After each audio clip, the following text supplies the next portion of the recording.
एक जंगल में कालू कौआ रहता था। वह पेशे से लकड़हारा था। जंगल से लकड़ियाँ काट कर वह उन्हें बेचता था। लकड़ियाँ बेचकर वह अपने परिवार का गुजारा करता था। लकड़ियाँ बेचकर वह जितना कमाता था सब घर में खर्च हो जाता था। हमेशा पैसों की तंगी रहती थी। पैसे की तंगी की वजह से हमेशा कालू कौआ और उसकी पत्नी सुंदरी के बीच झगड़ा बना रहता था। कालू कौआ आलसी स्वभाव का था, तो वहीं उसकी पत्नी स्वभाव में चिड़चिड़ी थी और उसे गुस्सा भी बहुत जल्दी आता था। एक सुबह की बात है, सुंदरी अपने पति से चिढ़ती हुई बोलती है। आप अभी तक सो रहे हैं, आपको काम करने जाना है कि नहीं? सुंदरी, आज मेरा काम करने पर जाने का बिल्कुल मन नहीं है।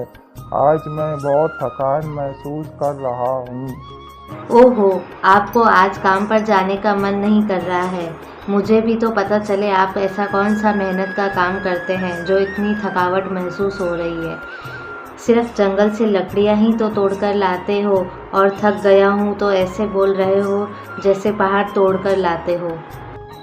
सुंदरी, तुम ऐसा क्यों बोल रही हो? मैं काम करने जाता तो हूँ और घर की सभी ज़रूरतों को पूरा तो करता हूँ। हाँ हाँ, आपकी कमाई से तो सिर्फ घर खर्च ही पूरा हो पाता है और मेरी सारी ख्वाहिशें जो मिट्टी में मिल जाती है उसका क्या। 2 साल से मैं एक नई साड़ी लेने का सोच रही हूँ, पर आपके पास तो कभी पैसे ही नहीं होते मेरी ज़रूरत का सामान दिलाने के लिए। आपकी कम कमाई की वजह से मैं कुछ खरीद ही नहीं पाती हूँ अपने लिए। कभी कभी तो मुझे ऐसा लगता है कि तुम्हारे साथ साथ मेरी भी ज़िंदगी खराब हो रही है।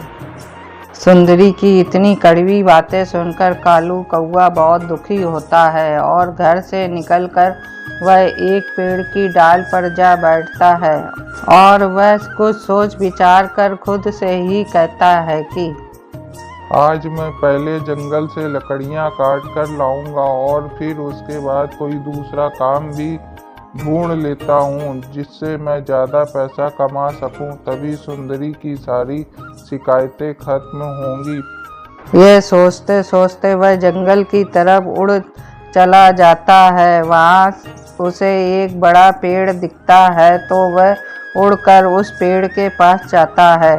पेड़ देखकर वह खुद से ही बोलने लगता है। अरे वाह, ये पेड़ तो बहुत बड़ा है और इस पेड़ की लकड़ी भी बहुत अच्छी लग रही है। इससे तो आज मुझे बहुत ज़्यादा लकड़ियाँ मिल जाएंगी और कमाई भी अच्छी होगी ये लकड़ियाँ बेचकर। कालू कौआ अपनी कुल्हाड़ी निकालता है और फिर जैसे ही वह पेड़ पर कुल्हाड़ी मारने जाता है तभी अचानक पेड़ बोलने लगता है। रुक जाओ, मुझे मत काटो। अरे, ये आवाज़ कहाँ से आई? कौन बोल रहा है? मैं हूँ पेड़, मुझे मत काटो। मैं तो लकड़हारा हूँ और पेड़ काटकर उसकी लकड़ी बेचता हूँ, तभी मेरे घर का गुजारा होता है और मुझे पैसों की ज़रूरत है, इसलिए मुझे तुमको काटना ही पड़ेगा। कालू कौआ, अगर तुम मुझे नहीं काटोगे तो मैं तुमको 3 वरदान दूंगा। लेकिन 3 वरदान से मेरा क्या होगा? इससे तुम जो भी 3 चीजें मांगोगे वह तुम्हें मिल जाएगी। जो भी तुम्हारी इच्छा हो वह तुम मांग सकते हो। पेड़ की बात सुनकर कालू कौआ बहुत खुश हो जाता है और सोचता है, ये जानकर सुंदरी कितनी खुश होगी। ठीक है, मैं तुम्हें नहीं काटूंगा, तुम मुझे 3 वरदान दे दो। ठीक है, मैं तुम्हें 3 वरदान देता हूँ। तुम घर जाकर जो 3 चीजें बोलोगे वह तुम्हें मिल जाएगी।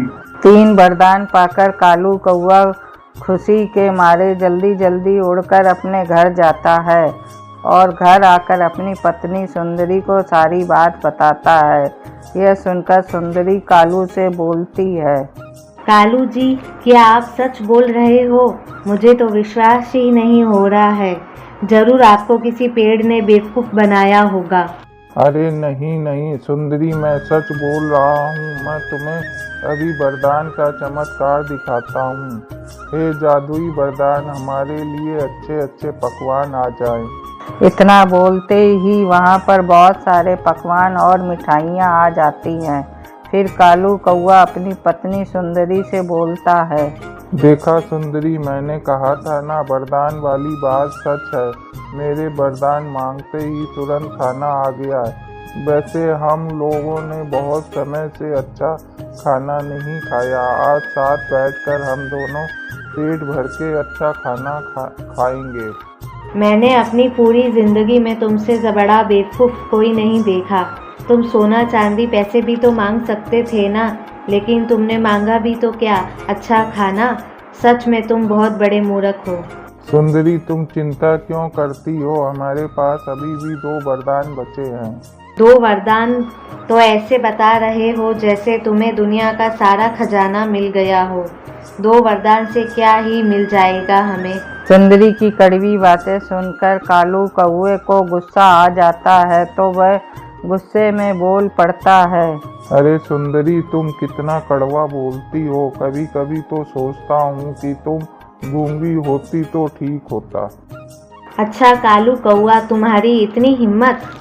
इतना बोलते ही सुंदरी की आवाज़ चली जाती है। ये देखकर कालू कौआ बहुत दुखी हो जाता है और बोलता है, हे भगवान, ये मुझसे क्या हो गया?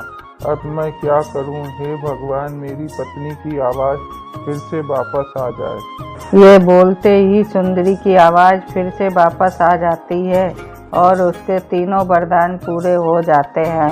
कालू कौआ अपनी पत्नी से बोलता है, सुंदरी, मुझे माफ़ कर दो। मुझसे बहुत बड़ी गलती हो गई। मुझे नहीं पता था कि तुम्हारी आवाज़ सच में चली जाएगी। कालू कौए की सारी बात सुनकर सुंदरी को समझ आ जाता है कि उसका पति उसका बहुत ख्याल रखता है और उसे उसके इस स्वभाव की वजह से बहुत पछतावा होता है। तभी वह कालू कौए से कहती है कि आप मुझे माफ़ कर दीजिए, मैंने आपको हमेशा गलत समझा। यह सब मेरे गुस्से और लालच की वजह से हुआ है। अब मुझे कुछ भी नहीं चाहिए, सिर्फ आपका साथ चाहिए। आपका साथ रहा तो सब कुछ मिल जाएगा। उस दिन के बाद से कालू कौआ अपनी पत्नी के साथ खुशी खुशी रहने लगा।